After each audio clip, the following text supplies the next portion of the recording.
Hi everyone, welcome to episode 3 of Does That Make Sense? With me and Tan. I'm Phil. I'm Tam. Yeah, so we're here again, and what we're going to do this time is we're just going to do the same thing as last time. We're just going to come in, we're just going to talk authentically, we're just going to, whatever comes up, and we'll discuss what we're discussing. Yeah. Disclaimer for this episode, we do talk about mental health.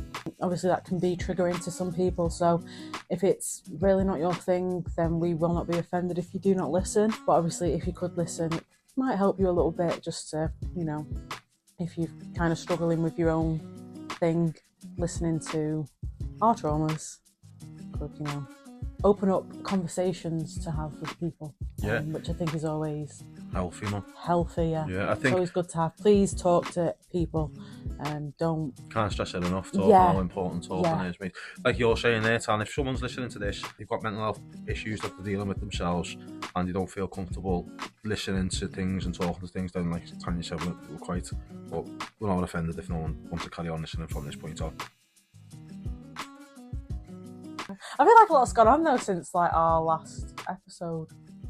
Well. Like we obviously went to the Hot Comedy Club. Oh yeah, we went to Comedy Club, didn't we? That was quite we went to see Catherine Bohart. I have got such a crush on Catherine Bohart. Yeah, before we got there, you were chatting. You were like, "You got a crush on her? That she's pretty or whatever." And she's gorgeous. She is. Yeah, she's quite gorgeous. And we were front row. I was just like, "Oh my god!" She is a pretty woman, like, and it was her energy for me. Yes, the energy, mate. You know what I mean? She had the same energy levels as us. Yeah. Do you know what I mean? Bouncing around, controlling the stage, going off topic, back on topic, and that. And I was just like, and the smile in the face. Yeah. It's just what a performer does, but it's good to see it because we were on the front row. On the fucking front row, mate. You know what I mean? We've gone to this comedy club, yeah. And we're walking in, and we get there. First thing we say, I'm not sitting at the front. Sitting on the front row, that's what everyone says. You get to the comedy club, even the people you don't know. And this is before we'd even gone in. We were having food. I was like, I'm not sitting at the front, by the way, just so we're clear. Oh yeah, by the way, so the place we went to, the comedy club, we went to Liverpool.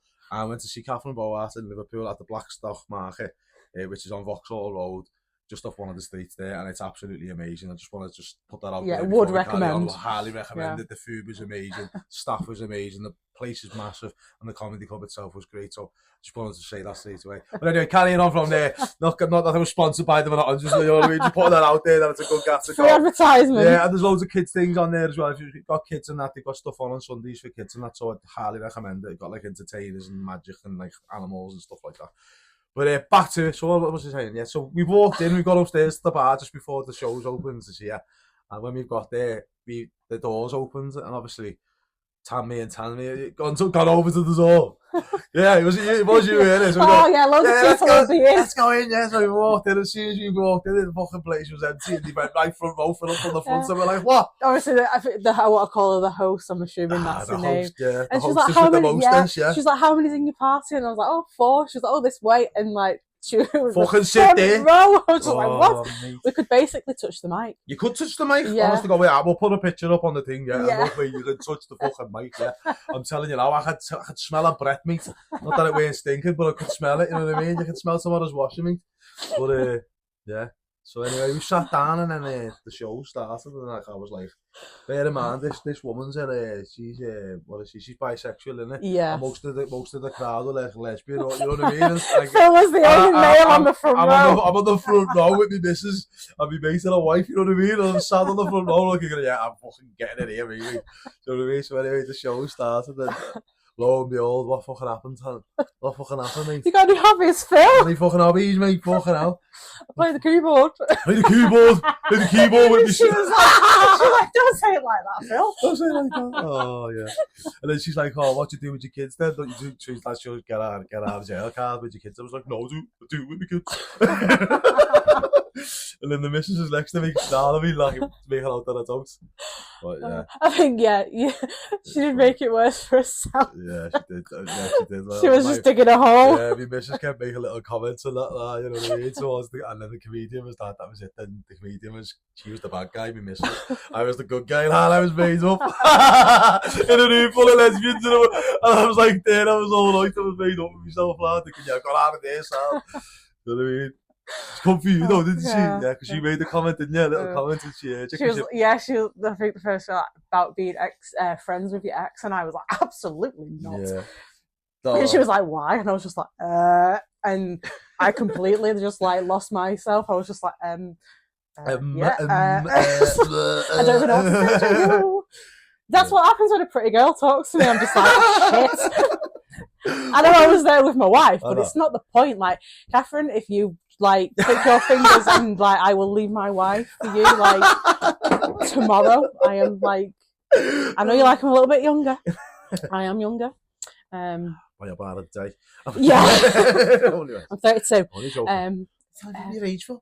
I'm just telling her my age, anyway, you know. Well, I'm 34 by the way. Yeah, if she takes a fancy. She won't, but anyway. I can dream. Yeah, you can dream. There's nothing wrong with dreams. Dreams, you know. But yeah, I will clarify I've got a big crush on Catherine Bohart. Alright, well, now that we've cleared that up and that's out there. Yeah. Hi, Catherine. Yeah. You're never going to listen to this, but it's okay. We'll you don't. We'll be checking Tan's DMs. Yeah. Don't worry about that. And we'll get back to you next episode. Click your fingers, I'm available. I really am. Please. I'm desperate. Oh, fucking in. So anyway. I've got a wet floor sign. I know, what was you talking about? Fucking hell, Catherine Bohart, So what did you do this weekend? I went to Spooky World. Did you Spooky World? What was that like? I probably would not recommend it. Wouldn't you recommend it? No, it was shite. Oh, it was shite? Yeah. For adults or for kids? You were just shite for? I don't know, I think it was just so predictable. Like, I saw everything coming before it came, if that makes sense. Like, I went years ago, and I mean years. I can't remember when I went, but it was like a while ago. And obviously my nephew and my sister have gone, like, pretty much every year they've done different things. And he was like, oh, we're going to go. Come. I was like, do you know what? Halloween's my season. Yeah, I'll come. Love it. And he's like, yeah, it's changed so much. Because I was like, oh, it was shit last time. Oh, yeah. And then he was like, no, it's changed. I was like, oh, right, okay, cool. So I'll come. And then got there. And I thought, oh, yeah, I'm looking forward to this. And then, like, we went in our first thing. Can't remember which one it was called. Oh, my God. Haunted House, I think it was. A haunted house? Yeah, I think that's what it was called. I can't remember. And yeah, it was just, I don't particularly like people getting in my face. It's like the jumpers? Yeah, no, but they literally, like... In your eye? They were in me, Phil. I was like, do you mind? Like, get out of my space. Yeah. Get out of my personal It was, they were here, and I was like, there was one, it was like called Slaughterhouse. So I was like lead, because no one else would take the lead. But do you know, I used to be so jumpy. And I know this is going to be another podcast, like with obviously the whole mental health thing, but I am on medication, and my anxiety would have been through the roof. Last year, whereas now I'm just like, now you're all right sound. Yeah, I couldn't give a shit. Like horror films now, there's no suspense for me whatsoever. I know what's coming. I'm like, yeah, it's gonna happen. So you know, like with a horror film, it builds up, doesn't it? But yeah, no. Normally it just builds up, doesn't it? Because when you're watching it yeah. for the suspense. That's why you watch a horror film, isn't but yeah, no, not anymore. That's why I can watch horror films now and not have a care in the world. But anyway, moving on to this slaughterhouse. So yeah, and then this like this butcher. And he said, don't touch the actors, and I'm grabbing him by his fucking hips because he was that close to me.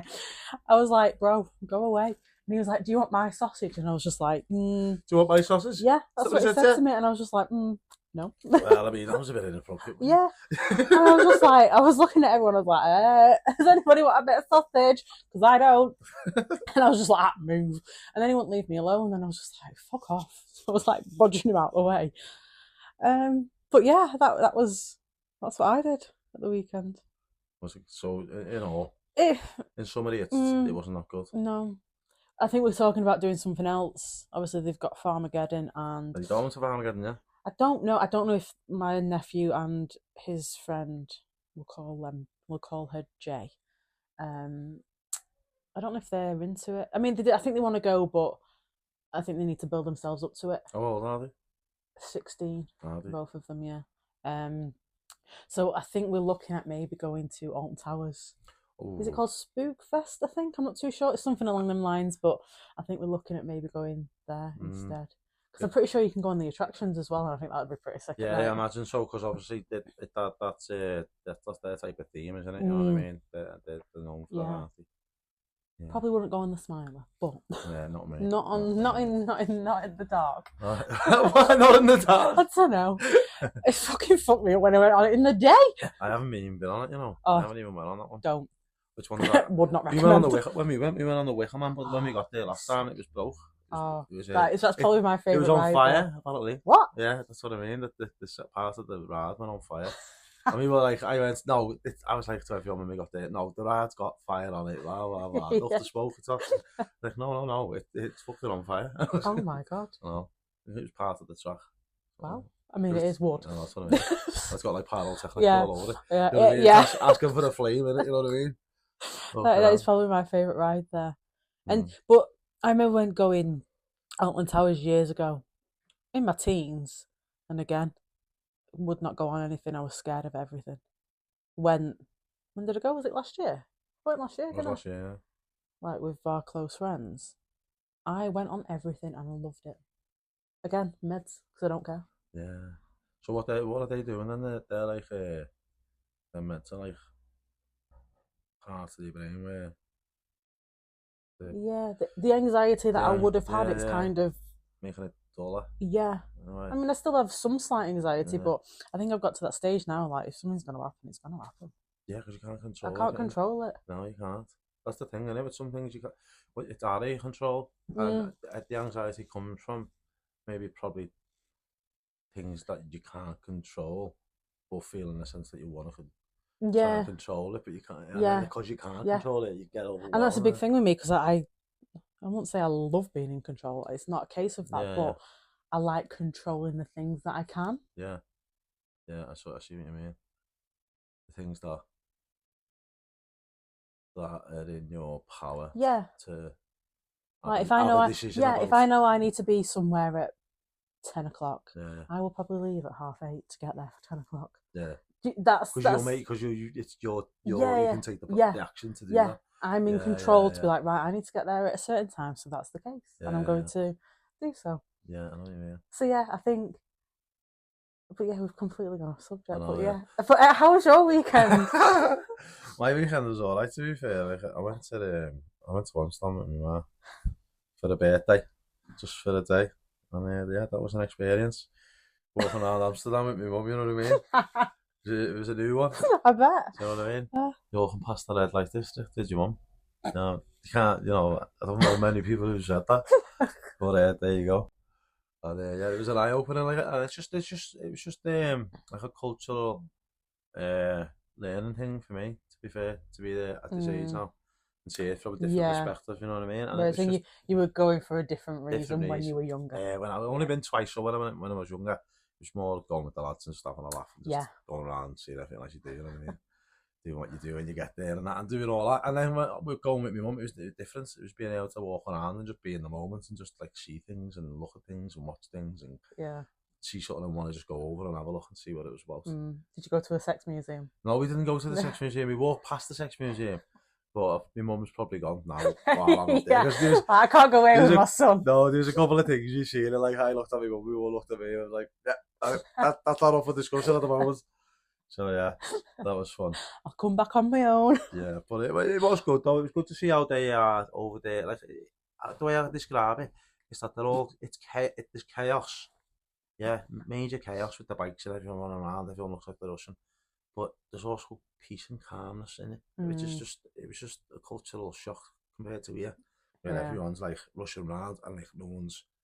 It doesn't seem peaceful anywhere, really. Yeah, I get what you mean. I do. I've never been to Amsterdam, and like we keep saying we do want to go, but I don't know. I think it's finding the right time. Like I don't want to go like when you were saying. I don't particularly want to go when it's particularly cold. Well, when I went the first time, it was frozen. Like I say, when I got there, so this time, all the canals were on and everyone was walking around, and it was a bit proper busy, chocker. And when I went the first time, because it was frozen, the canals were frozen, and no boats were moving, and there was less people moving around, so it didn't seem as bustly as it. So my idea of it wasn't that type of gaff. Yeah. So when I've got there this time, and it was just non-stop legs everywhere, bikes everywhere. People just like step walking in the road because over here the way the roads are there, it's just you end up in the road by accident. Right. Do you know what I mean? Yeah. And the bikes are flying, mate. But yeah. I mean, I don't particularly want to go when it's like, I suppose, is it like a seasonal place? Do you know what? To be fair, I think it's an all year round tourist destination. I feel as though in the summer it might be proper chocolate because I was on the boat trip and they were saying that there's a certain day in the year, I think it's in April or something, or maybe not April. They do this thing anyway. They all get in the lakes. I mean, not the lakes. All get in the canals. They jump in all the canals. People jump in on one day. Oh God, it's one day a year. No, it's a certain part. It's clean constantly. Right, okay. Yeah, no, I couldn't. And they all jump in. No, wouldn't you jump in? No. I wrote it down in my little book there. I thought, that's another little thing to put on the list of things to do. I could not think of anything. To go there when at a time when it's on, to just do it. Yeah. You know what I mean? Yeah, no, I can't. Yeah, if I can't see the bottom, I'm not interested. Dirty water, absolutely not. I will not jump in. I don't even go in the sea. Yeah. Well, that's what I mean. The canal won't be like the sea, will it? Oh yeah, but still, it's no. No from you. It's still a no from me. That's for the throw you did. Yeah. I'm like, boom! Backdrop into the thing, splash, and then you come up and smile on your face. And I'm like, look, see, look what happens. Just do it, mate. Don't let the thoughts get in the way. Get me back on that plane. Don't let the thoughts in your way, lad. Honestly, it's your own thoughts, lad. Honestly, it is. So yeah, we've had a good few. I've not really seen you much in work. No, we haven't seen you much in work, no. Because what was I doing? I've been here, there, and everywhere. Yeah, we've been in different places. I've been doing training as well. I've done like a first aid course, which was an eye opener because of the way things have changed towards medicine and stuff. Even just like in basic like in workplace. Like just the first aid, normal general fucking thing. It's changed since we started in the job. So like the way they're giving it and what they're telling you, and like so like a simple thing like I don't know, a burn. So when you burn your hand or whatever, and you put it on the tap. How long is it? What's it really? 15 minutes. I can't remember. Supposed to run it like if you burn your hand or so, you're supposed to run it under the cold tap 15 minutes so it gets down to the multiple layers in your finger or wherever the burn is, whatever, so it gets all through all the layers of skin to cool it. Yeah, and then when you were there, she's like, it's 20 minutes now. Because I was like, no, because my brain, the way it is, I was like, no, wait there, no. Wait there, that's not it's fucking in my brain somewhere, like it's 15 minutes, 20 minutes, having a fucking meltdown. So anyway, she said, don't change things on me. No, because she said, like, it's changed to 20 minutes, and then like a couple of other things had changed, so I was just like, oh, fucking weird, isn't it? What's going on there? I suppose, I mean, I just found it a bit weird. Yeah, like, I understand, like, things do need to change, and like, obviously, with what's going on in the world, things do need to change. But yeah, I didn't think things need to change. Don't get me started on things need to change. It's like not like, oh no, here he goes. I know, yeah, land your fucking plane.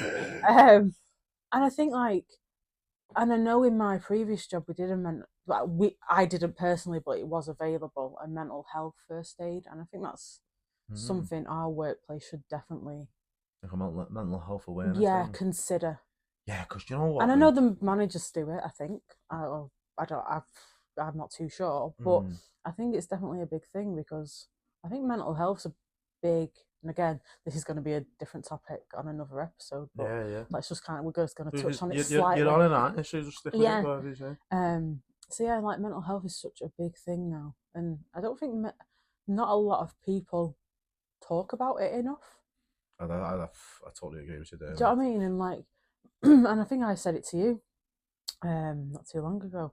I used to be so ashamed of telling people, about my mental health, and it's not something that has just like come on in the last so many years. I've dealt with my own mental health since. Well, mental health starts from when you're born, mate. Because when you're born, mental health, be it good, be it bad. Let's think of it like that. Mental health being good or being bad. Mental health is there from the beginning, isn't it? And every interaction that you're having from birth onwards, every interaction, everything that you learn, everything builds how you see the world, your perspective, how you interact, and blah blah blah. And then over time, your mental health is from how you see things and how you feel, isn't it? It comes from all that. You know what I mean? So when you're becoming aware of it in your adult life. Yeah, it wasn't. I don't even think like. Do you know what I mean? I think the first time I ever really, I think I was about 8. And you thought? Yeah, I was really young when I've had to kind of, not like I didn't go to the doctors or anything, but I knew that's when You were down. it kind of took on a knock-on effect. I mean, don't get me wrong, obviously things happened for it to kind of go downhill. Obviously, I don't need to get into the specifics, but, you know, I think... You can touch on that whenever you want to. Yeah, I think things lead up to it, don't they? So, like, obviously, I lived with my dad around that time. Actually, I'll tell you, like, one of the things happened. I saw my granddad die. Yeah. I was sat with him when he died at home. So that was a big thing. And when, obviously, before that happened, a thing was, for me, I've got, like, abandonment issues. From that, like, obviously, my grandma died, like, I think the January before my granddad did. So I'd still not quite gotten over her dying, and then at that young age as well. Yeah, you know what I mean? because That's obviously, such a big difference, isn't it? And I didn't get to see her. Obviously, she was in hospital. I'm not saying I wanted to, but I was too young. At the time, though. Yeah, I was too young to understand what was happening, and then she'd just gone. Like what the fuck had happened?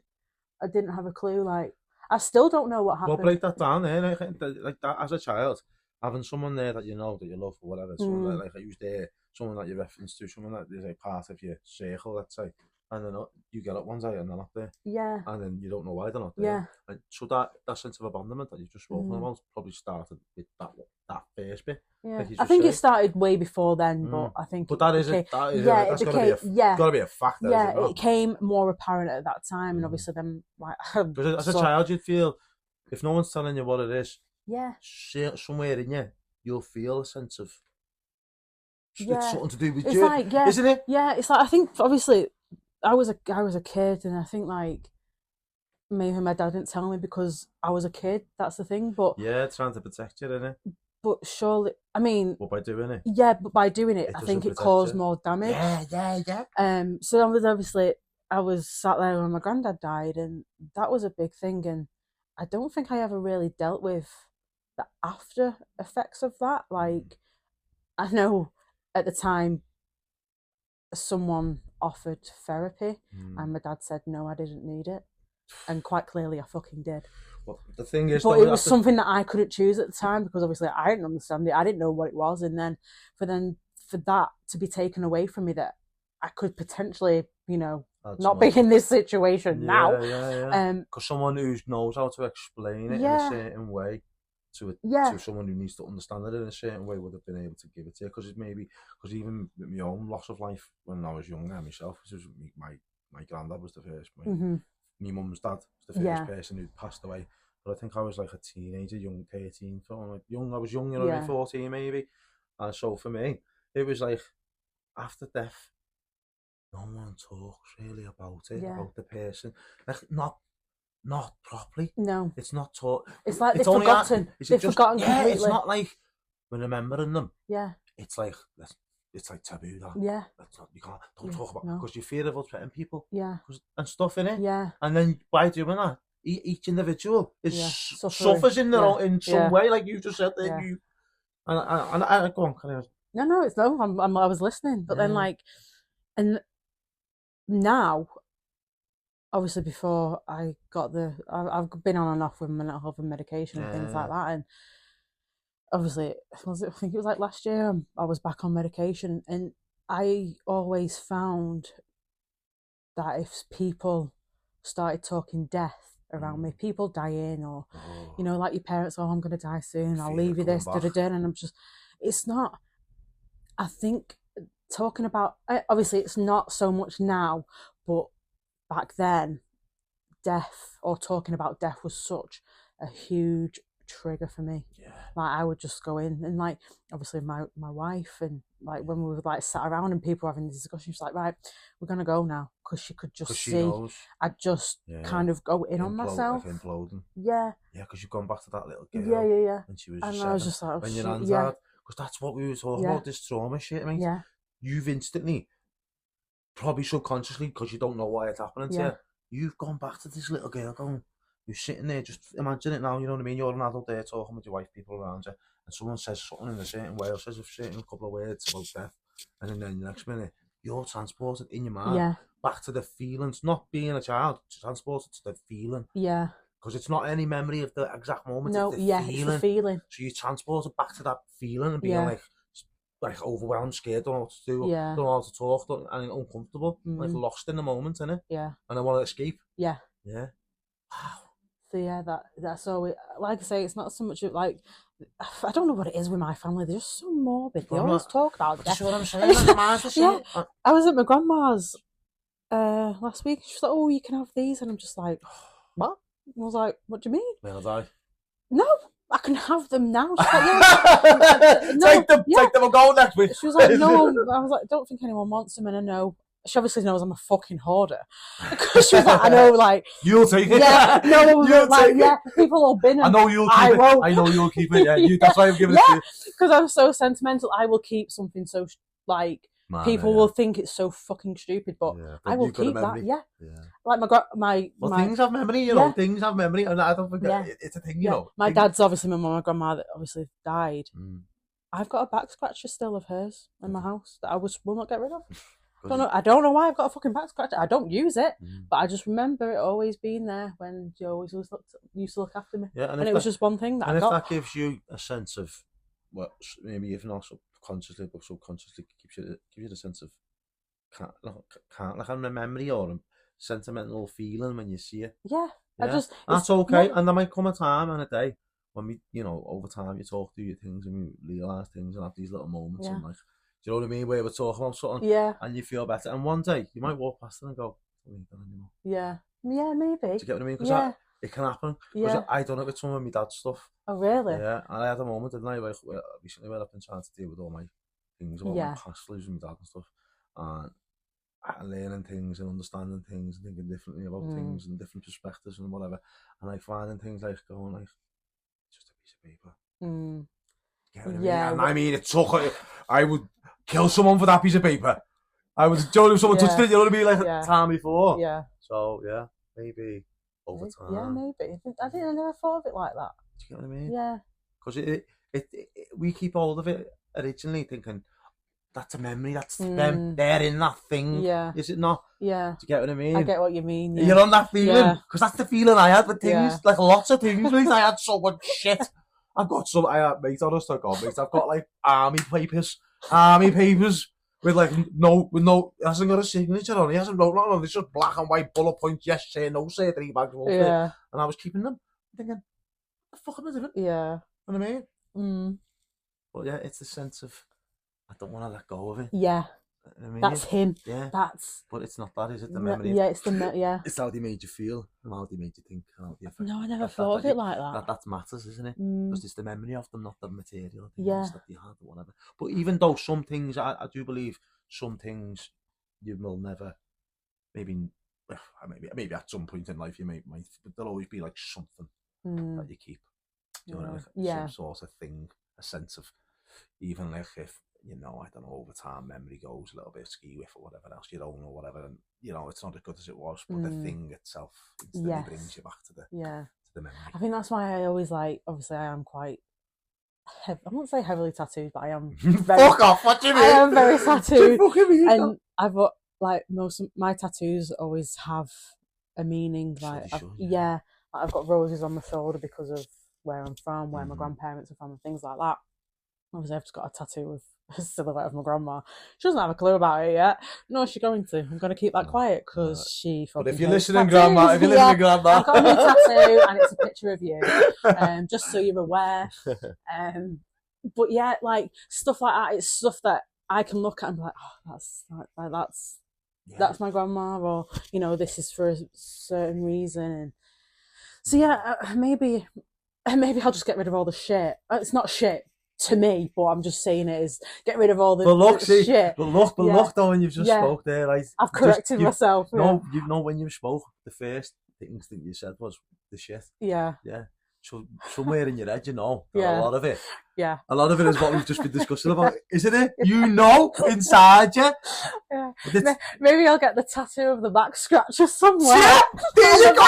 See on your back. Look, mate. Come on, that is a fucking brilliant one. There we go. That's Kyle. what I mean. Yeah, I mean, wait, listening. let me just like this way. But before we go any further, that doesn't mean when you're going through all the stuff, you start taking pictures and getting tattoos of everything. Now, I mean, you could, but if you've got lots of stuff, mate, I mean, you're gonna need space. You know what I mean? And you've already got all. Yeah. So just think it through. All right. Kyle, I mean, if you're listening, we talked about this, so yeah, I'll hit you up with a back scratching tattoo. But we'll draw the line at some point, like Phil just said. Don't let me get a tattoo of. I mean, he's sitting there, everything. he's just fucking like that with the money, and he's like, wait, look, tattoos, mate, and it's got a house full of stuff. Full session tan, yeah, hit me up. Honestly, man. But yeah, so yeah, I think like obviously I know like mental health is such a taboo subject, So and broad, I feel like, and I've spoken to you before, and we've had many conversations, and I've always been like, you can talk to me, like if you know, like we've had days where we're just both not feeling it, like don't talk to me, like, and you know, as long as I've always said to you, come and speak to me whenever you need to or want to, even if you just don't know what you want to talk about. Yeah, just come and sit with me. Like I honestly don't care as long as you're here. Yeah, same. Do you know what I mean? Like, I'm the same as you. Yeah. Because I feel as though even if you just sat there, like, and you have that moment, you know, where you sat there and you just draw a blank. You go blank, don't you? Yeah. You know, if in your head you go blank and you're thinking of nothing, and then all of a sudden you'll just have some sudden outburst. Then it's all. Then it's like you think of something that's proper bad or negative or something, and it just gets hold of you, mate, and you can't let go. Yeah. And you don't know why, or something's triggered you or something, and you're just there and you're being quiet on your own. Just pick the phone up, innit? Yeah. And don't even have to speak, mate. Yeah. You know what I mean? Because you just know then. Yeah. You just know that there's something. Yeah. It's obviously like we've worked together a long time. Yeah. I will like see each other at work and be like, what's up? And I'm like, nothing. Yeah. He's like, no, there's something up. I'm like, no, I'm good. Yeah. And I'm very much like, no, I'm all right. I'm not, but I won't tell you that. Yeah. But it takes you to be like, no, what's up? Yeah. Like, stop being a knobhead, what's up with you? Yeah, and Phil will not leave me alone until I've told him what's up. He's like, nah, something's off, I can tell. Yeah. He's like, you're on your period? I'm like, no, I'm not. He's like, right, something's up then. Yeah, that's the first thing I go to. So if I see you in work or something, or I'm on the phone, and I don't know. You're off. On the phone, I can tell because of tone. You know what I mean? So like, as soon as you answer the phone to someone, and you know them well enough, and you hear them, and they talk and say, how are you? And then their response, that in the first couple of seconds of the tone and breath and whatever, just feel a sense of not trying to hide something. Yeah. Not trying to hide. Oh, what's the word? Trying to mask how you feel. Yeah, that's perfect. Because that's the thing with me, and I've said it before. But everyone does it. Yeah, I don't know if I've said it to you. We're all guilty of it. I will. Everyone's guilty of it. And it's the wrong attitude. Yeah. Because do you know why we all do it?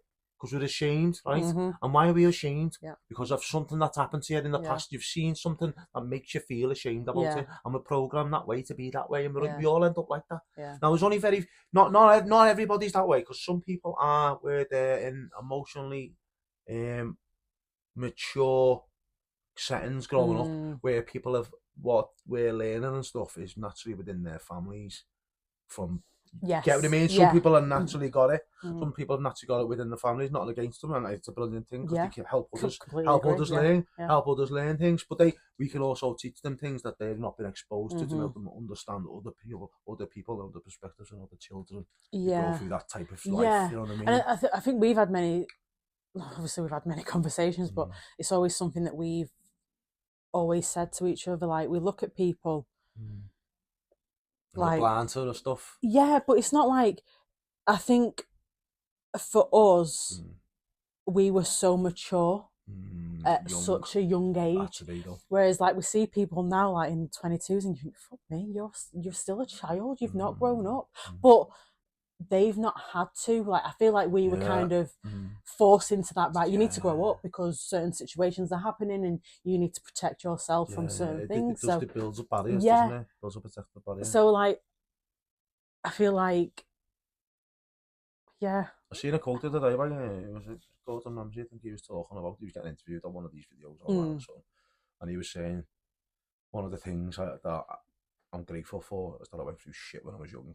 And he said, going through shit when you're young is the best way to do it. Builds character. It creates a certain type of mind and person. And you know what I mean? Yeah. And if you go through it later in life, people can crumble because they've not experienced any sense of trauma or trouble or struggle in any way, shape or form. Like you're saying, you see them 22-year-olds, whatever, and like, you know, mummy, daddy, everything's great. Never seen darkness, never experienced that. Maybe they've experienced some types of in their own ways. We're not like assuming. Not saying that. No, that's not what I'm saying. That's not what I'm saying at all. It's that they'll have it in their own ways, but maybe not. What's the word? As traumatic or severe or as dark as some things that can happen to others. Yeah. Make it, you know, I don't know. Like a simple example is like maybe they've never seen, I don't know, any sort of violence. At home, or aggression in a house, or a sense of being left, or anything like, you know what I mean? So, things like that. If they've not experienced any of that growing up, then they'll be blind to things, won't they? Yeah, completely. You know, they'll be completely blind. So they will, like, say there's the person next to them who's going through that type of thing. They would be looking at them thinking, "You're just a fuck up."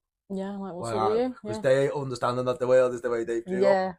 Yeah, as if people talk to us, we understand it a little bit more, and we can kind of see more. You can see multiple perspectives. Yeah, and we can kind of broach that subject of. And I always kind of, if someone's telling me a story, I am a twat. People are like, oh, well, this is my experience. And it's not a case of I'm trying to take away. No. I'm not taking away what you're going through. It's just I'm trying to give you an example of what I've been through, and to try and break it down for you in the stages of like, well, this is how I've dealt with it. Like, is this something that you could potentially use? Is this something that could help you? Yeah. I'm not trying to take that off. I'm not trying to take that away from anybody when they try and tell me things. I'm just giving you something that could potentially relate to, so you know that I've also been through the same something. thing but different. Yeah. So someone's telling you something, and then you get involved, don't you? Like, right, and this is what happened to me. And when you're saying it, what it comes from is an understanding. So you're both on the same understanding level, innit? Yeah. Of what you're talking about. So you both click, mate, and what every word said is understood correctly. Yes. So you're just preaching. At the beginning, you're explaining your experience to relate to their experience, and then they understand you have had the same experience. Yeah. It may be at different places, different scenarios, but the same feeling. It's the feeling, like we say. It's this feeling. It's like we were just talking about mask, and it's just taking that mask off, just slightly, just letting it slip slightly. Just a jar. Yeah, just so you can see that this is obviously what I've dealt with, and then your mask is back on, kind of thing. You're not taking it off completely, but it's just enough to. You were just really revealing something. Yeah. And it's not always nice. It's not always nice revealing things, because fucking hell, nobody wants to talk about it. It's a healing process, though, isn't it, mate? And it's hard. It's not easy. You've got to talk about it. Easy, mate. And, you know, I think obviously I will happily talk to you, and it's taken me a long time to kind of open up to other people, i.e. my wife. Like, obviously she's my wife and I will tell her things, but I think for her to see that side of me, and I'm just like, I don't want her to see all of you, all of me, because it can be used as a weapon, and that's how I see it. And obviously, again, with the abandonment issues, you just don't want it. No, it's not a case of I feel like she'll abandon me.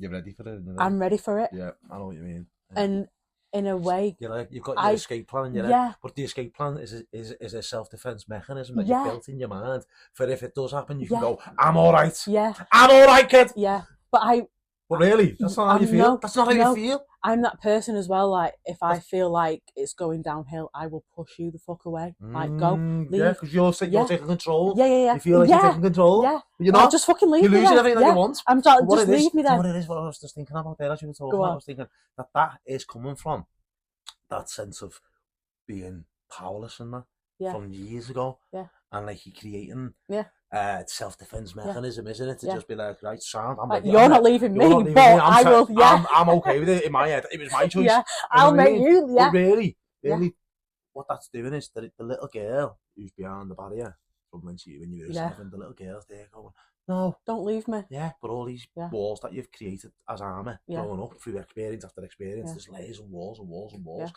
and each time you're ready for Yeah. another wall, Yeah. another wall, and the little girl's still there. Yeah. The little girl's there, just shouting. And my wall's just getting higher and higher and higher and higher. She's just there. Yeah. Like, oh, she's clean now. Yeah. Do Yeah. you know what I mean? Yeah. Do you know what I mean? But what you're doing now is time we're talking, doing all these things and that. These walls are starting to fall. Mm. And slowly Yeah. but surely, mate, it'll be dominoes, mate, and the walls will fall, and that little girl will be heard properly, mate. Do you get what I mean? Yeah. And then the little girl will run past all the walls. Yeah. And Free. Yeah. And that's what, like, as a man, Yeah. as a metaphor I like of that. I like it too. Yeah. I think it really summarises what you've just been saying. So yeah, that's my kind of yeah. Yeah, mine's like fucking don't make me start. We started now, Phil. Come on. No, but yeah, well, when let's just touch on one of them. What was it? So when my dad died, I don't want to be like asking. I'm not fucking whoa me fucking my dad died. See, look, I'm doing it already. Do you see? I've just done it. I'm just doing it, aren't I? I'm doing it. Look, I'm doing the thing. I'm like, I'm trying to talk, but then I'm putting up something to make people. Yeah, I'm a people pleaser. Yeah. Like, pack it in, We are right, people pleasers, so that's the thing. Right, that's the thing. This is what I need to stop. It's not fucking healthy, mate. No. Everyone out there, it's not healthy, mate. It's not healthy, mate. It really isn't. You need to think of yourself. If you're people pleasing, you're people pleasing for the sense of wanting to please another, not for the sense of making out of fear of someone not liking you. Yes. And I'm just trying to carry on talking. So I've seen a quote that I've saved. So when I was how old was I? I was 18, and my dad died. Yeah. So when my dad died, it was proper heavy for me. Like, I went a bit off the rails and all that. And I still remember my dad's funeral and being like, because I've got a sister and my mum, and I was like, yeah, you're just gonna have to suck this in now, kid, and swallow this thing and bury it in a chest, bury it in a box in your chest, lock the key and swallow it. And never talk about it again. So that's what I did. When I was in the church, I remember thinking that when I looked at my mum and that, and they were crying. So I thought, I'll just accept it and just swallow it. Part of me has to go on. Do you know what I mean? Yeah. So that's what I did. And now, at the age I am now, and I coming to understand that was the worst thing that a human being can do, mate. Because that, which I've learned now, looking back and thinking about things and understanding things and looking into things, and like we've been talking to you as well, and to other people about the same thing, that's caused me so much problems. Do you know what I mean? It's made me it's made me lose who I was. So like now, where I've been getting back in touch with myself and learning things about what I used to like, that was the first way of doing it. I started to do something that I'd done when I was young, to touch it. Read at night. Right, to reconnect with the inner child of myself. This is the way I'm thinking about it. Yeah. To reconnect with my old self. So I started with what did I do? Drawing and stuff and music.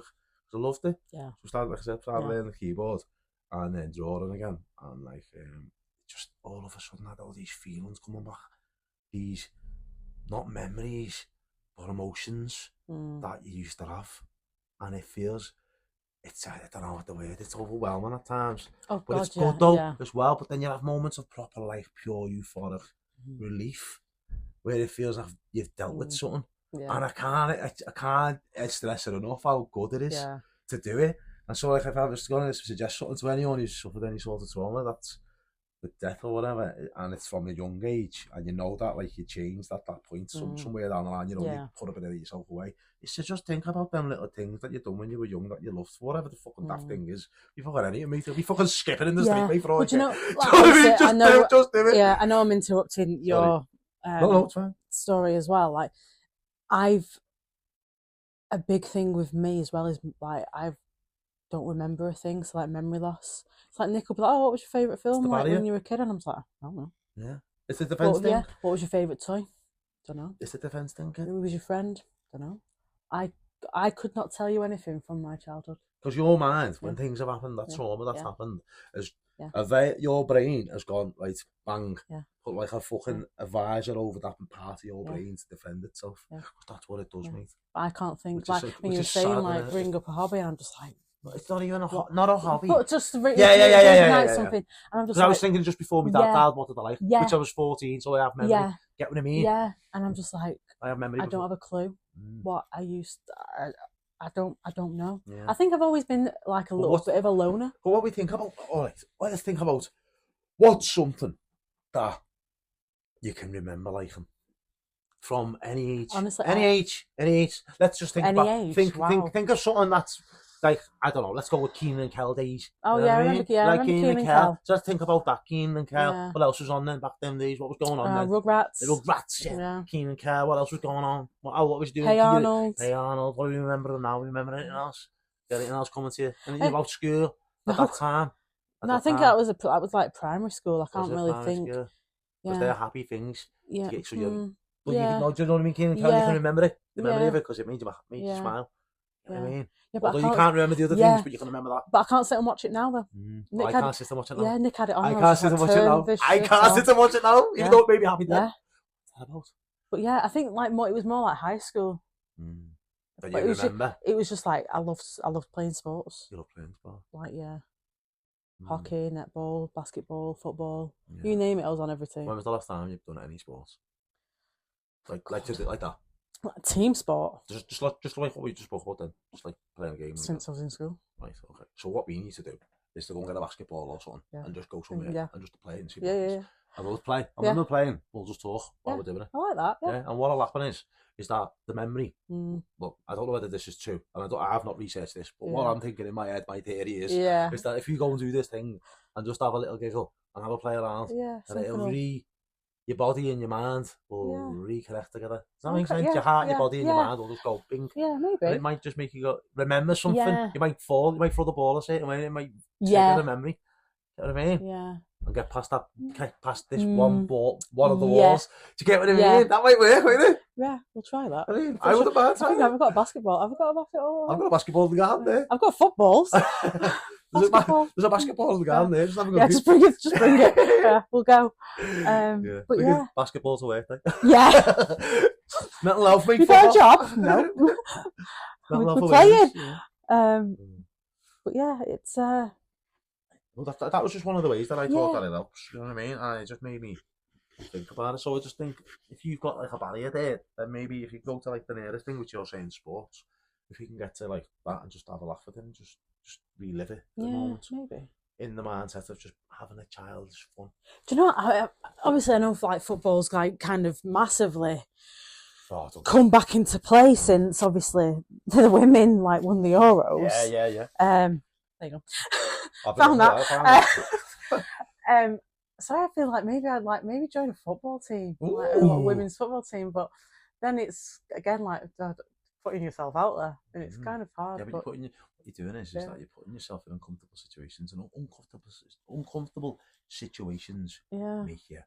It makes you. Yeah. It makes you. And putting it does something to you. Do you know what I mean? Yeah. If because of the way you want to be now, and you're aware of yourself and you're aware of things and stuff. If you do it now, it's not like years ago doing it. Yeah. Do you get what I mean? Where it can be overwhelming and can shoot, and you wouldn't even dare it because you just did too much in your own mind. Yeah. Get what I mean? Where now, if you're just in the moment, you've had the thought now. Yeah. You've had the thought. Yeah. And everyone's heard that. You've had the thought. This is what happens now. Someone contacts you. Someone contacts you and goes, right, we'll have you. Yeah. We need a position. I'm okay. Yeah. Are we there? But yeah, sorry, going back to you obviously did the drawing and things like that to kind of reignite something. Yeah, so reignite things and like reconnect with things. And what it done was it put me in a mind, it put me mind back in the feelings and emotions of before my dad died. You know what I mean? Yeah. And made me reconnect with like my old self. So then I started to think about why when people used to speak about my dad, I'd get closed off. And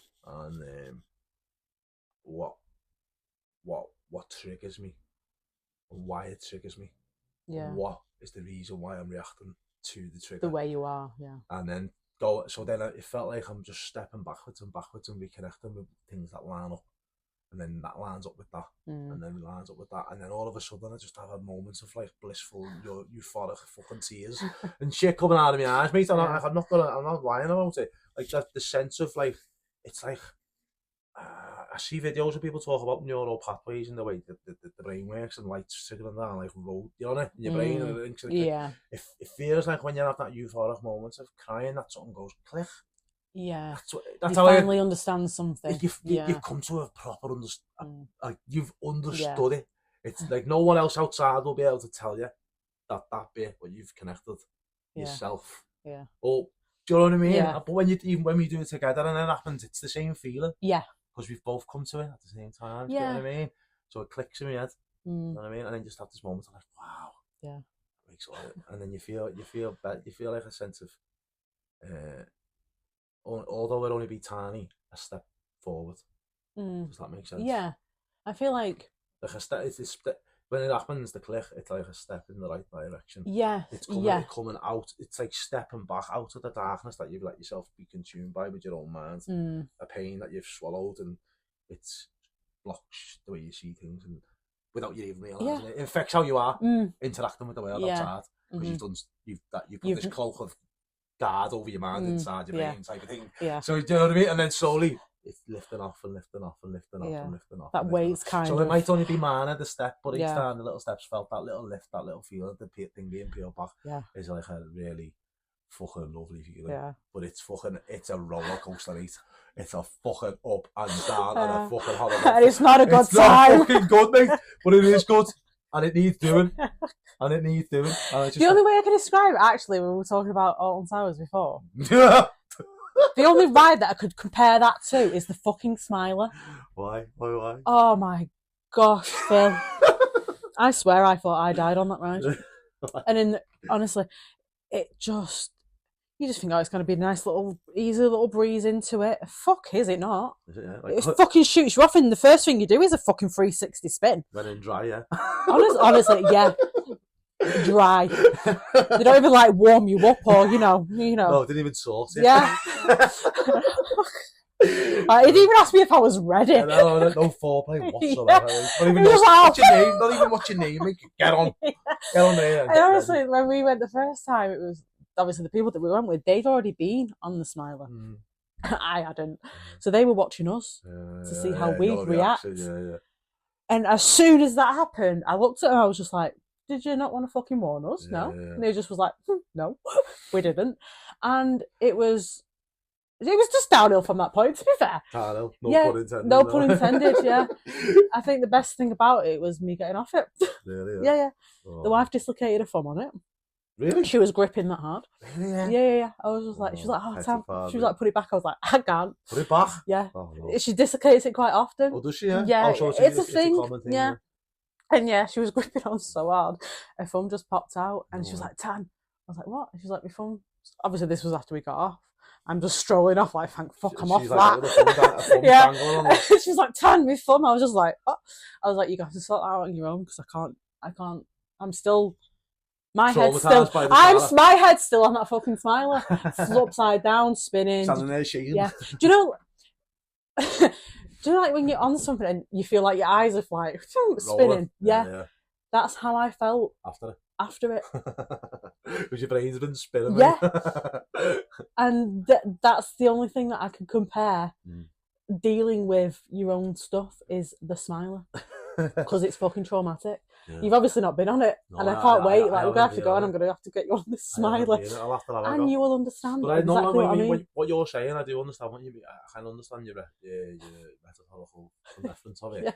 It's because, like, you can't predict. Well, you can predict because you can't predict before you go on. No. Yeah. The first never time, been on it. One time, you won't. Yeah. But after that, you can. But the initial first time of this realisation of your emotions and traumas and all that, and then when you get a click and it clicks together and your brain realises that you deal with something, that moment they get into it, mate, it can just be like so overwhelming, and not people are watching you think, "What's up with you?" You're like, "I'm on a fucking roller coaster in my head."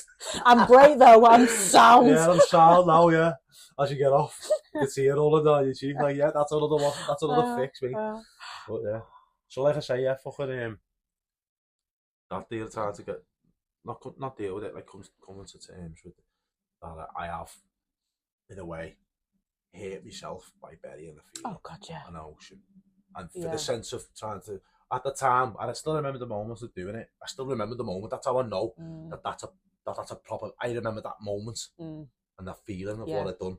Yeah. And I said it in my mind, and that's a predominant memory of going, right, what you're gonna have to do is saying that in my head. Do you know what I mean? Yeah.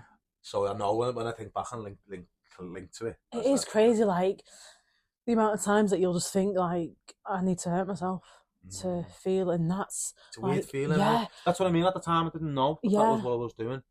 I thought I was protecting my mum and my sister. So when I see my mum and my sister upset, I was like, I'm going to have to just be a man now. Yeah. Because that's what I thought. Yeah. Because that's what... I'm going to have What to be you the thought man of you the had family to now. do, I'm going to yeah. have to swallow it now and just be like, yeah, everything's okay to everyone else. And just, even though inside I'm internally upset and lost me fucking You're hero. breaking inside. Breaking inside, yeah. Like the glass house is gone, mate. You know what I mean? And what gets rebuilt inside after that, it's not even me. Yeah. So that's what I'm trying to say. It's a person that you think that people want. It's the armour person, armour thing. Like I even said to myself, I won't let anyone ever say boo to me and all that after that point and all that. Yeah. That's what I thought to me. I was like, I don't want to let anyone see me as the little vulnerable child who's lost his dad, basically. That's, I'm having a moment now. Yeah. That's the way of saying it, isn't it? Yeah. That's the way of saying it. That's the weak little vulnerable child that I buried inside me. Yeah. But I put the bricks and mortar all over them. And just you're rock now. Yeah, you built it. It wasn't anything. And then as I've got older and I've got kids and stuff and I'm realising things and you go through more experiences and moments when you need your dad and all that, like whole life. And you look back now and you see things, it just makes you come to a proper understanding of it. Like a proper like, that moment is a moment that's affected growing up. Yeah. And my relationships and all that, and like, therefore now dealing with it going backwards, it's better for me and it's better for my children because I'm breaking that chain of trauma that we spoke about on the previous one, because that's what we've both got and everybody else has got it, and although some people may not even realise it, that you've got it, mate. And some people may not want to talk about it either. It might be okay. It might even be like a minor one though, that you're passing on to your kid without realising. Yeah. It could be passed on, mate. And if it's not your kid, it can be passed on to your partner or whatever. By your experience. They're around you enough to, you know what I mean? When you pick it up, don't you? It's just mad, like, as well, like, your brain's just, it's probably this... It's the most sophisticated thing in the world, yeah, and... It's the most sophisticated piece of technology in the world, mate, because they don't fully understand it. Yeah, and... You still don't understand it, and they never will, mate. No, and it's like... Because you're not meant to. You're fighting with it every day just to survive. Yeah, because you're on survival, mate, because you're a fucking animal. Yeah, it's just mad, like, and when I had my mental breakdown last year, it was... I remember going to the doctors and it was just like, oh, are you thinking about harming yourself? And it wasn't a case of I intentionally wanted to end my life. That's how I felt. Like, I don't want to be here anymore. Yeah. I'm fucking sick of it. I've had enough. And it wasn't a case of, I'm going to go and do it. I don't think I don't know if obviously I'd ever feel like I'd want to do it, but maybe I don't know. But it was a case of I would put myself in the most riskiest situations thinking, this is going to do it. This is going to end me. Yeah. And then it was out of my control. Yeah. If it was to happen. Does that make sense? What's making sense to me there as you're talking about it is thinking that what you said before about the sense that you like to be in control and you like the sense of feeling it, and then when everything's getting overwhelming and the world's going the way it's going and your brain's going the way it's going with it, and you're like, right, this is it, I've had enough of this shit, fucking bollocks, so then your brain's like, right, do the thing that you don't want to do. Yeah. That thing of letting go and letting someone else take control. Yeah. Do you know what I mean? Yeah. But that's the thing that you want to do. Yeah. That's the thing that if you do it in a more, healthier way of that, the sense of wanting to do the risky thing. Yeah. Just take risks in life, normal risks in life. Yeah. Yeah, you do. Yeah. And remove that sense of that thing, really. Does that make sense? Am I making Yeah. But I would put myself in the riskiest situations. I wouldn't care. Yeah, I would not care. Wow. And that's do you know what I mean? And like to fight with that every fucking fighting with your day. Own demon in your head, yeah. It's so was it you, innit? Yeah, it's so draining and like it's like an escape, mate. It's like I've had enough of this, mate, get me out of here. Yeah. And because you know what that is? The little girl that's inside you, it's not her. It's the fucking warrior wall built in. And it doesn't know what to do with emotions. Yeah. Because it's built up to block them. Yeah. It's built up to just be like, I'm fucking... Just, Get what I mean? Yeah, eat, sleep, so like, go. When like, it's all getting emotional and thoughts and the world and all that, and it's like, that doesn't know what to do with that little girl there. She's behind all them walls. That's her game, mate. Yeah. She's there for all that. Yeah. The emotion stuff. Yeah. This little fucking bitch wants to fucking just go, fucking, I've had enough, mate. Get me out of here. I've had enough, mate. You know what I mean? Yeah. Well, I'm just trying to make humour of it, but... Yeah, no, you've got to, though. That's the thing. And obviously, It's a big thing. It is a big thing. It's a People big might thing not to like say, listening mate. to the fact that, you know, No, you're being open about, and honest. yeah, I'm just being honest, and I'm being truthful Yeah. in the fact that this is how I felt, and if that kind of resonates with somebody else, and it's kind of their truth, and they're willing to open up and talk about it as well, then that's the goal, right? Like, we want people to talk, and it shouldn't be something you're ashamed of. And I've said it to you so many times, like, I would never ever talk about this years ago, whereas now, like, yeah, I've got mental health issues, so fucking what are you gonna do? Like, this is who I am. Like, the things that I've been through, and the fact that I've had to fight every day to fucking just be here, that's made me who I am. And yes, sometimes I can be a cunt to people, and see you next Tuesday. And it's not like I'm doing it to preserve myself. Is that me? Protect myself, yeah. And like, I'm not a bad person, but if I need to be a bad person, then I have to be to, again, protect myself. Like, that's what happens. Some people might not like that, and I don't give a shit. Like, it's my opinion of myself and the people closest to me that I probably care about. That you don't get to judge me. Yeah. Do you know what I mean? Other people's opinions of you, external from you, it doesn't matter. But the thing is that we're only just coming to this type of perspective of looking at we things, are. which is like, we all grow up worrying about what the external thinks. And the thing is, your existence as a person, as a being, like, let's say, it's all your internal, how you feel, how you think, how you see, however it makes you feel. So what happens in front of you, it happens. Yeah. No matter what, it happens. It's going to happen, yeah. But the way you see it and how you feel about it is you. Yeah. Yeah. But the thing is, that's the truth, yeah. But having trauma before, understanding that, then you're working backwards. Yeah. Which is hard, which is the way we're having to do it. Yeah. Yeah. Yeah, we're having to correct everything. We're having to go backwards to get to that moment. Yeah. To be able to then build it back up from there, but then to who we want to be. Yeah, to who we are. Yeah, to who we to who you really are. Yeah, yeah. The you who you let go of for whatever reasons, because of these external shit. Yeah. Which fucks you up. And you know, it does. Yeah. These things that these not all. I'm not going to say all mental health things, but some of the things I've got, just because I haven't been to see a physician or not, doesn't mean I haven't got. Yeah. Because I know I have. Yeah. Do you know what I mean? It's just I just chose the lonely fucking thingy route of it. You chose to deal with it in a way that you probably know how to. Yeah, like I'm saying now, I buried it, didn't I? Yeah. Now I'm just like reopening all the avenues of trying to understand. Yeah. You know and it's like, and doing it with you is great. Yeah. And doing it with you is great because you've went through it as well. Yeah. In a different way. Yeah. Not exactly the same, but in your own way, on a different perspective. And you're even just like, you're a different gender. Yeah. It's the same, but it's different. Yeah. So it's great to come to understandings together. Yeah. Do you know what I mean? Yeah. Like the dynamic of it is great. Yeah.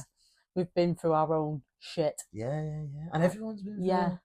And like you were saying, like our parents have been through it. Yeah. Before us. Yeah. It's fucking mad, isn't it? Yeah. I think like when you went back to it as well, you literally found it out that some of the traumas aren't your traumas. Yeah. There's someone else's that you fucking took. Thank you for that. Yeah. But like you were saying then, sorry to interrupt you, but no, it's cool. With you saying there, I don't feel the sense that you need to like fucking get out of there and escape me, or when you did in the past or whatever. That's a fucking must be a scary overwhelming feeling. Oh gosh, yeah. Because I know I've had moments in like a blip of a thought, like had enough, but it's a blip, mate. Yeah. And I mean, I know to let that thought go. As instant as it comes, as instant as it goes. Yeah. Does that make sense? It does. Do you know what I mean? Because I know the power of the thought. I just somehow I know there's a dark power behind that thought. I dwell on it for a while. You know what I mean? As soon as I think it, and I'm just like, right, cool. And then you think of the things out there. Like, what can I do? What situation can I put myself in that I would be in serious danger? Yeah. And what can I do? And then I'm thinking, I'm like, let's put a knife in a toaster. Do you know what I mean? Like, honestly, shitty little. Really? Yeah. Wow. Yeah. It's like I've got a bit of artwork. You watch too many films. I know, yeah. I've got artwork. No wonder you don't watch films anymore. Yeah, I do. It's just fucking a loop. I got a piece of artwork in my bathroom, and it says "Live, laugh, toaster bath." Do you know what, right? What Women Want? The film. The what? What Sorry. Women Want. I don't Or think What Women Think. Yeah, I think I've Mel watched Gibson. it. Oh, Mel Gibson. Possibly, yeah. So anyway, he's in the advertising, yeah, and he's like marketing, like, all fucking advertising, Yeah. big ones, magazines and all that. I think he got a news article or something. And anyway, fucking, they get the job for some female brand. I think it's Nike. Okay. It's Nike, the slogan, just do it and that. Yes. Right? Yeah. It's about that. Yeah. I think it's about that or something. It's about women, the power of women in sports and sportswear and stuff like that. You know what I mean? It's very, he's got to get in the mind of a woman. Yeah, so anyway, he goes over, he's got like fucking tampons and knickers and fucking tights and lipstick and makeup and all. He's got all this on anyway. So anyway, here he is. I was going to get up then. Yeah. But anyway, he gets up, he's in the bathroom and he's doing all this stuff. He's putting all his bits on, isn't he? He gets in the bath, falls in the bath with the toaster. The air dryer, because he's doing his nails and all that. And it falls in the bath anyway. Executes him. And that's what happens to him. And he gets executed in the fucking bath. But when he gets out, he can hear what women think. Yes. Yeah. You can hear what women think when he's walking around. I don't think I've ever watched the film. It's good, it's good I've seen like little clips of it. I like it because it gives you I know it's a movie, and movies are movies as they are entertaining, but the idea of being able to understand other people's perspectives. Yes. That's what entices me. Get rid of me, because he's walking around and hearing other people's perspectives of life. Yeah. So as they're walking past, they're like, whatever they're walking on doing. Yeah. You know what I mean? And that broaches on to you. Stay away from the toaster and the fucking knives, yeah. All right, listen, this girl, plastic only. Right? Go on, anyway. Only messing. But yeah, no, that's the thing of where you can read people's minds. It's looking at them, like we were saying about masks. You think they're having the best time, they're living the best life, they're happy. You don't have a clue. What's going on in their heads? And this is what I mean. Like, you just need to be fucking kind to everyone. Well, I've been saying it more and more, mate. I've said it all my life. I feel as though I've always tried to be that way and trying to instill it in everyone I meet. Yeah. But not too much, but more so now than ever before, is that how you are with people and what you are with the world, you need to be what you would like everybody to see and be. Yeah, and just be that. Yeah. And by being yourself and sharing your light on people, other people can then see in the darkness. Yeah. Is that a way of speaking? It's like, because the world's full of darkness and dark things and dark. Yeah. All you hear on the news is bad, and all you hear people talk about is gossip and bad. So most people enjoy negative, more than positive. Oh god, yeah. So like, everyone loves a gossip. So dark, so chance like. Yeah. That's what I'm saying. So if people can just be more courteous to another person and just try to be good to other people. Yeah, and I think I've heard this. You can pass before, it on. Yeah. And by seeing someone else do it, it makes you think about yourself and becoming conscious of your daily choices. Yeah, is a big thing. Yeah, like what was the thing I said to you? When the simple thing of when you do your washing. Everyone's got a house, got a fucking washing job in it. You do your washing, you fold it up, after you've done it. And sometimes it stays on the stairs or it stays on the table. Yeah. Are we guilty of it? We're guilty of it, yeah. I'm guilty. Yeah. Anyway, so one thing I had suggest to do is that when you get up, when you do it, every time you see something and you go, I'll do it in a minute, I'll do it tomorrow. Just do that thing at that moment. Just doesn't matter what it is. Yeah. How small it is, how big it is, how little it is, whatever. Do that thing. Make the conscious choice. This is what I mean. I'm highlighting the word conscious because you have to then stop and go, I'm doing it. Yeah. And what you're doing there is you're reprogramming your brain. Yeah. To take the conscious choices in life. Yeah. So then when you're interacting with people, if you keep continuing to do it, when you're talking to someone, when you're speaking about things in the world, you're consciously doing it. You're not saying what you've seen and what you're pre-programmed to believe and think in your perspective. Yeah. Sometimes people's perspectives are not their own. Yeah, no. They're not their own perspective. People are sheep. So this is what I mean. So when they're talking about something, they're talking in the way of it's not their own words. Does that make sense what I mean? Although it is their own physical, I mean, it is their own words coming out of the mouth, you know what I mean? Yeah. The perspective of what they're seeing is maybe what they've seen. Yeah. And it's not a real a real outlook of what is out there in the world. Because you know what I mean, like this thing like helping people. Some people are not that way. No. And why they're not that way? Mm. And why? Like, all right, so just helping anyone in the street, and that some people will just walk past people in the street. Yeah. Why? Exactly. It doesn't But take why? much to help someone, But does why it? though? Yeah. How have we got like that? I'm going down all here, aren't Yeah. Land your plane. we? On the plane. But that, I was gonna say, like, Sorry. I feel like I'm becoming the person that little girl needed. Like, I'm being that little girl's hero. Does that make sense? Yeah. That's And that's how I feel like I need to be with people. Like, the girl, the armour and the girl behind her. yeah, I need to be the hero for people. Like, if someone's struggling, I will be the armour. I will be the person that will help you. Yeah. I will. Yeah, I'll be. I'm not saying I'm a hero, but, no, but I'll be a hero to help you kind of fix what you need to I'll fix. Get you through your thing as well. Yeah. And I'll completely ignore yours. Yeah.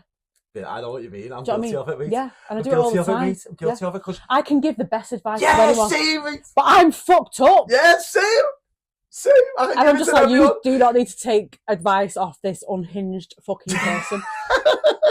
Because I'm still on the smiler. You know what I mean? Yeah. But no, do you know what, mate? It's the thing, isn't it? Like, maybe you can give advice.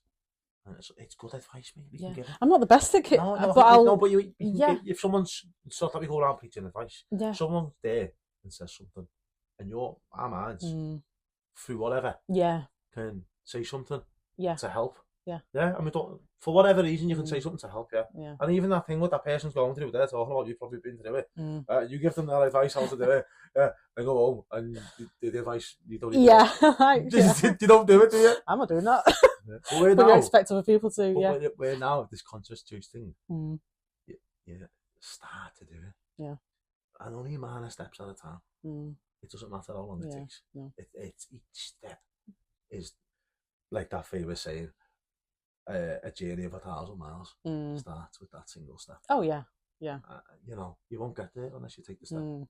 And if the steps are as small as it fucking is, mate, it doesn't matter. Exactly. Just every step's closer to the fucking goal of understanding. And healing. Definitely healing. Yeah.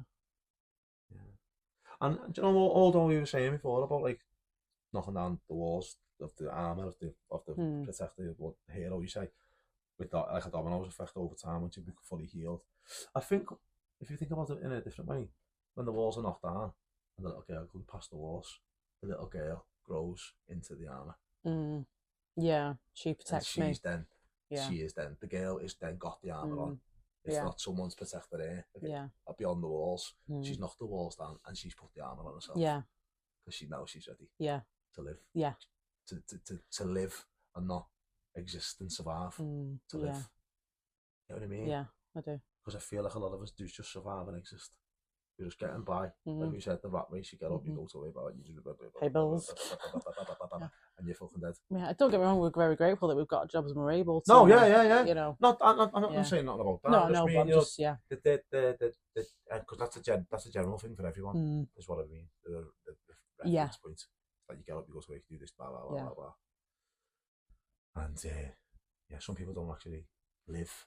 They're not living. They're not going to do what they want to do in life. They're not travelling, they're not seeing, they're not learning, they're not understanding, they're not questioning. They're just fucking on the conveyor belt of going. And before you know it, mate, it's fucking gone, mate. You're only here once, mate. You know what I mean? And I think the sooner that like people like us, we've got trauma and we come to this understanding and we're trying to heal ourselves, the sooner we come to the better it becomes that, the better for us because we lived it after. Yeah. Do you get what I mean? Live properly. Yeah. Does that make sense what I mean? It does make sense. So touching back on what we were saying earlier, obviously you were saying that you, in regards to kind of your own mental health, and you kind of touched on a subject where you'd hurt yourself, whereas mine was I'd put myself in risky situations to, what was your output of you hurting yourself? Yeah, my coping mechanism, my blocking thing, whatever you want to call it. Well, when you just said then, as you said it, risky situations, that's what I did, but in a different way. Well, sort of the same, but I started to like drinking all the time, and got like, because I got a job and stuff. Well, I had a job. I started going out when I got paid, and going out and drinking till I had nothing left, and just drinking myself till I couldn't drink no more, and Yeah. burying me head in drink and drugs. Do you know what I mean? Yeah. And that's what happened, mate. And and my surroundings and the people around me at the time, that was the lifestyle that was around me anyway. So you know, it was an easy place to hide who you were. Yeah. In a way, now looking back at it, that's how you could describe it. If you think of it from an analytical perspective, I was putting myself in risky situations with risky scenarios, taking God knows what. Do you know what I mean? Yeah. Doing God knows what with God knows who. You know what I mean? Back in the day, and then over time, now I've realised how what it is. You were actually what it is. People who, from being someone who's grew up young and knew nothing about any sort of drugs and all that, and then going through traumas and stuff, and over time, I'm not saying, but they are like a medicine. It's kind of like you're self-medicating yourself with, Yeah, you're self-medicating yourself in some sort of way, and you're just I blocked myself off now by doing them things and drinking myself into an abyss, you know what I mean?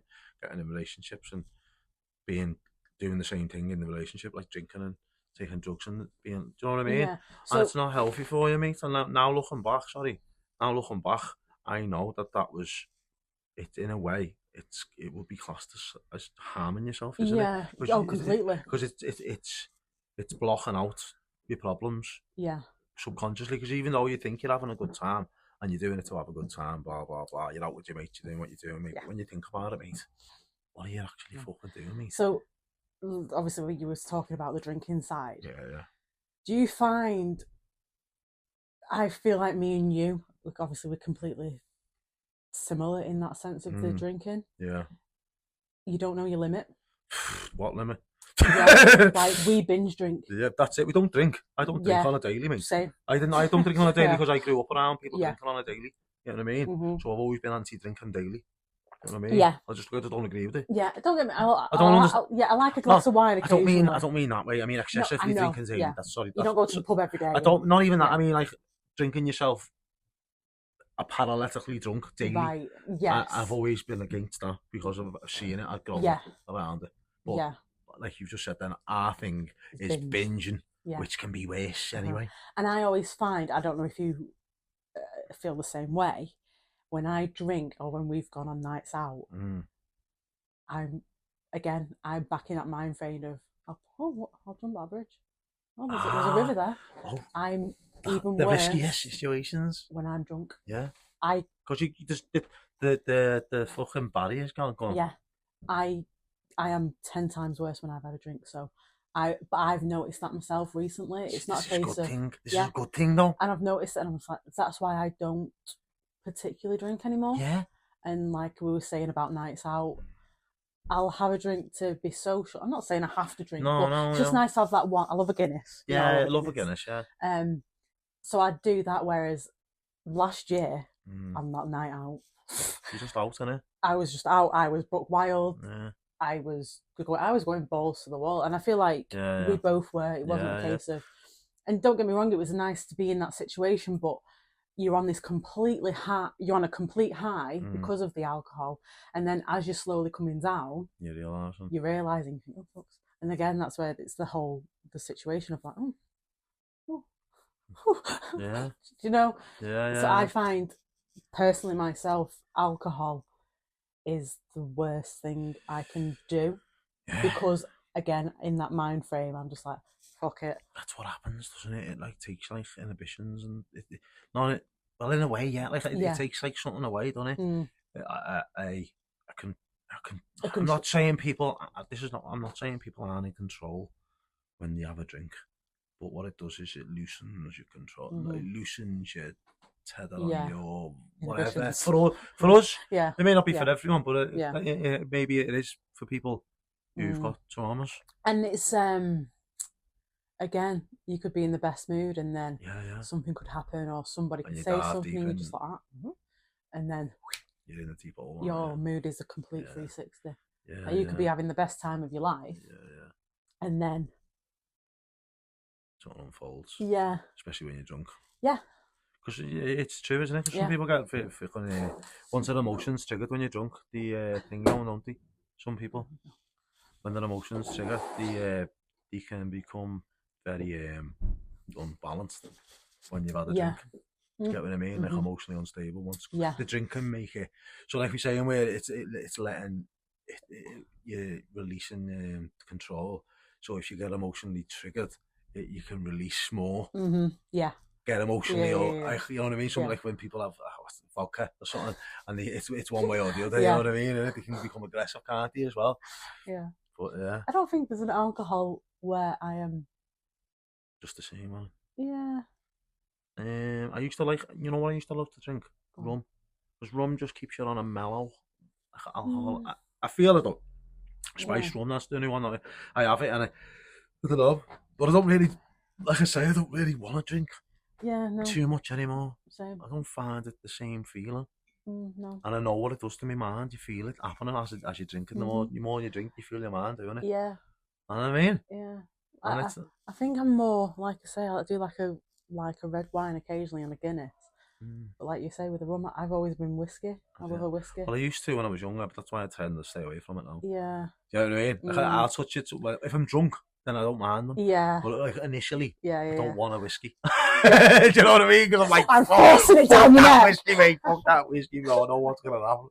I remember that time we were out. Was it like our second year? And our company, obviously, we have nights out. And, it works nights out. Yeah, and obviously money behind the bar. Stupid thing to fucking do. Yeah. And me and Phil decided to just we'll just taste all the whiskies in this bar. Yeah, we'll taste all the whiskies, mate. Oh, every time it was like, this is this whiskey, or this is this whiskey. You have the first bar, mate. Yeah. The first bar without being legless, like. I think I was legless. Yeah. That's what I mean. I'm like, what are we doing? Because you don't go out often, you don't do much often. Again, you don't binge drinking. You just think, fuck it. Like you're a kid. Yeah. It's like fucking you're not. You drink. See, the thing is, when you're doing that, when you're just like that, you're not drinking for the enjoyment of drinking, are you? Really? No. That's not what you're doing, is it? Think about it. What actually? What are you drinking for? What are you doing? Because it's not the enjoyment of the drink. It's not like the lovely taste of the drink, the lovely bar. It's not that. No. And it's to get to the feeling of what it gets you, isn't it? Yeah. And you're drinking more, quick to get there, quicker. Yeah, and I think it's an anxiety thing as well. You're drinking to get rid of the anxiety, but it makes you've got anxiety about 10 times worse. You've got anxiety about drinking. You're drinking faster, so you get the anxiety goes. Am I okay? No wonder there's a fucking moment of release of like less control, because it's just like shit. So that's probably what it is, the thing in you. It's like, here we go, cool kid. Here we go. I'm out the box. Good Jack in the Box. Yeah, it sounds like fucking Jack in the Box. Why did I just give that reference? Oh wow. Sometimes. Jack in the Box, mate. Funny stuff though. Yeah, so we don't drink. Yeah, so we don't really like drinking. None anymore anyway. Then there's your going time. Oh yes. Yeah. Celebrate your drinks only. Yes. Yeah, coffee. But even coffee. Let's go on it. Coffee, mate. Coffee is a drug that has been brought to our world. Yeah, like that's okay for everybody to have all the time. Yeah. It's okay, isn't it? Yeah. Because we're allowed to have coffee. Because you need coffee. Caffeine, you know what I mean? It's not a drug, is it? Even though when it was brought here, they thought that it was a hallucinogenic drug, and that only people sat up into the middle of the night chatting shit to prostitutes and all that. That's what they thought about coffee. Hey, now it's okay to have coffee, isn't it? You can't have mushrooms, can you? Fuck off, mate. Fucking hell, don't get me started on the weed. Here we go. Fucking hell. Should we have a weed debate? Don't get me going on the fucking weed, mate. Where are my fucking paddles? When's you playing, Phil? When's you playing? I need to fucking get after me. I'm talking about the fucking weed. I'm fucking working that. Right, I have to fucking chin that right off. Remove. What weed? What? Cannabis one. Marijuana. THC. I don't know what you're talking about. But yeah. So what was it talking about? So yeah, disclaimer. We need to do a disclaimer, don't we? Yeah. We can just edit that into the beginning.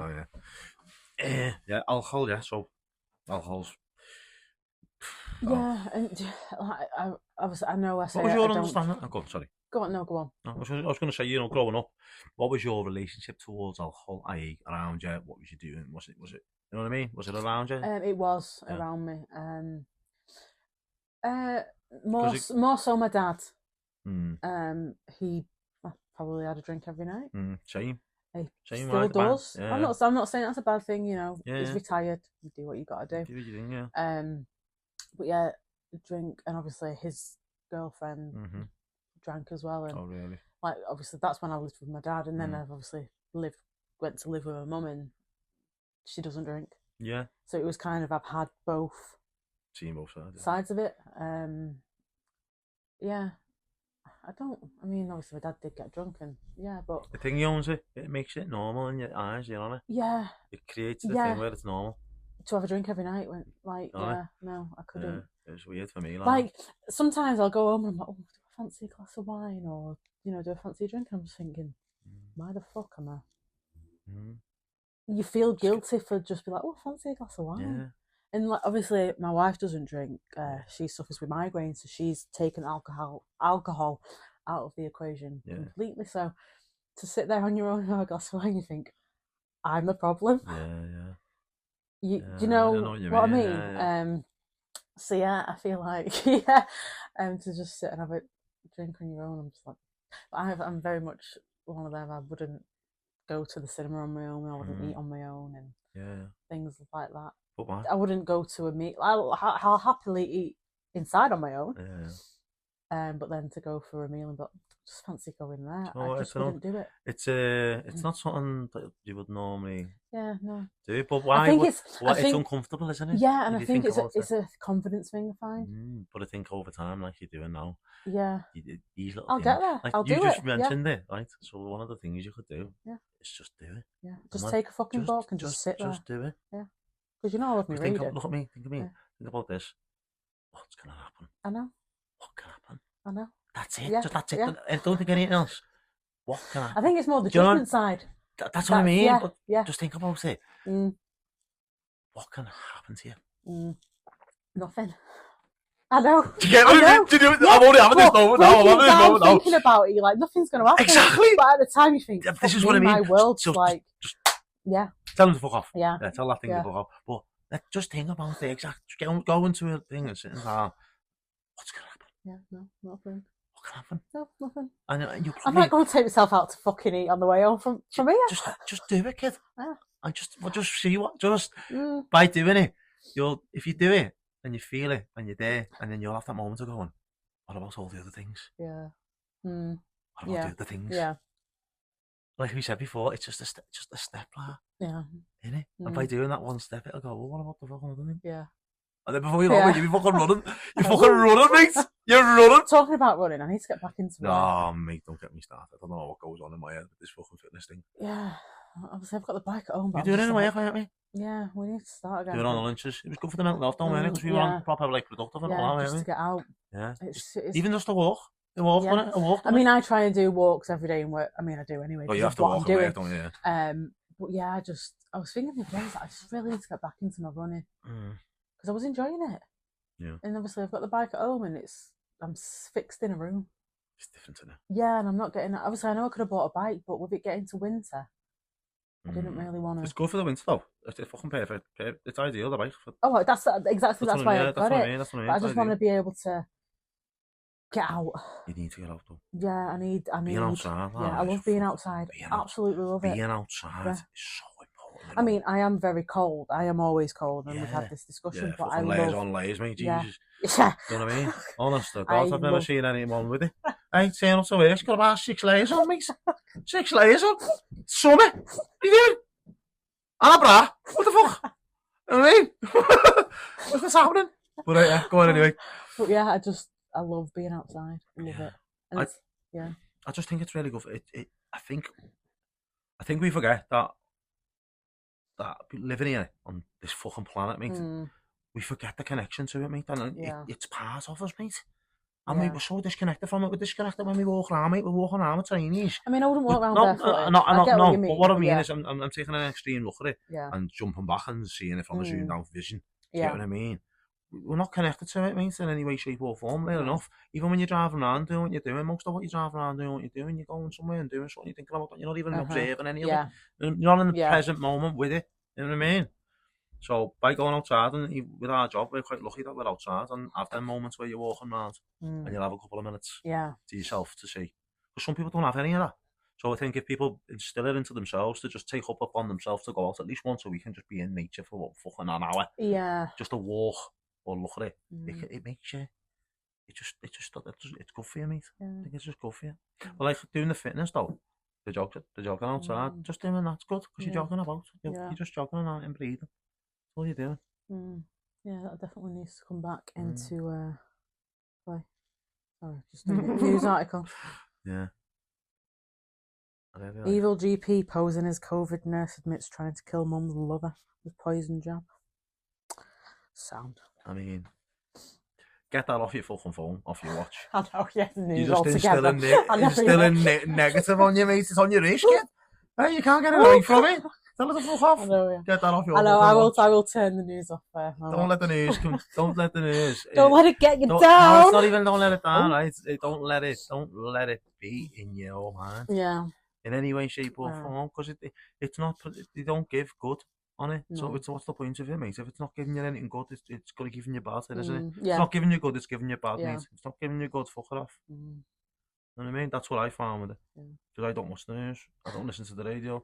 I don't fucking go on anything. I just don't do it, mate. Yeah. I see it, I hear it, or I walk past it, and see it, and it makes me think about it for a minute. But then as soon as I'm thinking about it, I'm thinking it's just a negative. Yeah. I find though, like, I used to be like really switched on with the news and everything that came up, but now I used to care. I look at it and I'm just like, I don't click on the article, I don't read it, and I'm just like, oh, it sounds. Whereas whatever, I'd used to, let me get into this and read it. Whereas that's what I now mean. People I'm really do not interested. People are really like anti by the news, and especially the older generation. But everything's true. A lot of the older generation, like, it's gospel, mate, isn't it? It's gospel, like, because at one point to them it was. Yeah. Now, mate, mate, I don't know, mate.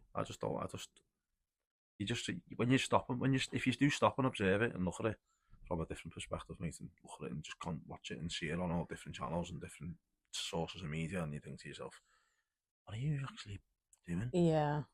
Because you're just preaching like there's nothing. Where's the good, mate? The thing is, though, because all this bad's happening, yeah. Where's all the good that happens, mate? Yeah.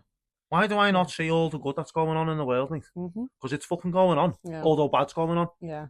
Don't hear nothing good about anything, mate. But the thing is, like with news as well at the minute, it's not. They've not got the facts before they're saying something.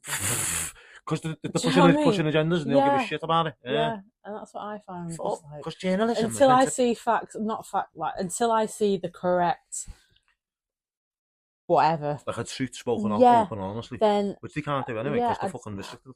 I don't believe a word, and I'm just like, that's sound. Because some of them news is just, you have to make news. If there's no bad news, you've got to make it up. News. Yeah. The fuck, mate. There's always someone somewhere doing good, mate. There is, mate. As much as someone somewhere doing bad, there's someone somewhere doing good, mate. 100%, you know what I mean? Yeah. And what do people need, mate? They need to know about good, mate. They don't need to be walking around dwelling about all the bad in the world. All the wars. They need to think about the good they can do and the good that goes on to instill, what's the word? Like I said before about shining the light. Like shining your inner light on people. Helps them see in a world of darkness. Yeah. Get what I mean? And if they can see your light in a world of darkness, that then gives them the power to shine their own light. Yeah. And then by doing that, the world becomes illuminated by people. Get what I mean? Yeah, I get what you mean. So by the news being not that way, what's it doing? Casting shadows. Continuously. Shadows. Nowhere, everywhere, shadows. Does that make sense the way I'm saying this? It does. My brain's just gone somewhere, David. No, but I am. I am, though. Does it make sense what I mean? Yeah, I think, kind of. It makes sense in my head. Yeah, I know it does. I mean, if you press play, I must have off. I know, I'm like, what?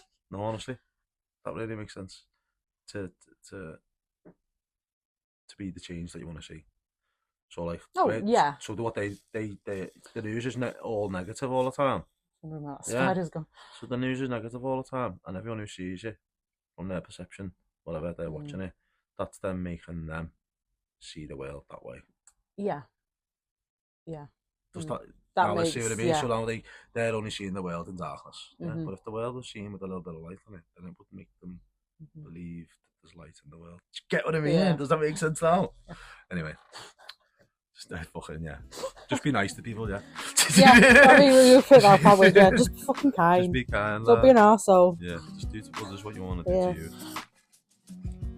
Thanks everyone for listening to this week's episode of Does That Make Sense? You've been with me, Phil. Me, Tan, episode 3. Episode 3 done and dusted, mate, recorded. So yeah, we just wanted to say to everyone, thanks very much for listening, and I hope you've enjoyed the episode, and see if you can leave us some comments online on any of the socials or on Spotify. Yeah. See if you enjoyed the episode, see if anything's come up that you want to talk about, if anything's helped you, and if you can relate to anything. Yeah. Yeah, and if you've got a crush on Catherine Bohart, fuck off. Yeah, Catherine Bohart's she's got her hands tied now. Tan's coming to get you, mate.